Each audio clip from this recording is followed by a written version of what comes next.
After about 10 hours of deliberations, a jury has convicted the father of Michigan school shooter Ethan Crumbley for not doing enough to stop his son. This verdict could have far-reaching consequences. ABC's Lionel Moise is tracking that.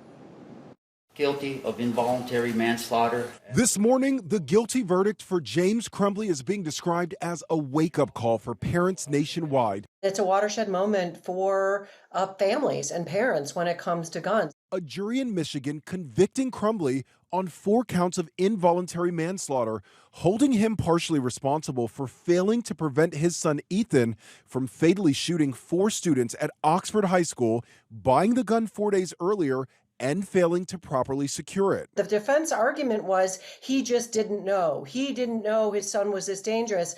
And I suspect the jurors saw through that. Crumbley's wife, Jennifer, was convicted on the same charges last month. Prosecutors argued the Crumbleys missed warning signs about their son's mental health, including a text message in which Ethan revealed he was hearing voices. He wrote, "I actually asked my dad to take me to the doctor yesterday, but he just gave me some pills and told me to suck it up." Prosecutors also detailed a meeting at the school the day of the shooting between Ethan, his parents, and school counselors after a morbid drawing was found on Ethan's math assignment. The school says Ethan's parents refused to take him home, and Ethan was allowed to stay in school because he had no prior disciplinary infractions. The victim's parents say last night's verdict does not end their push for justice. We need to start focusing on the school and its failures. We can put people on the moon. We can build skyscrapers,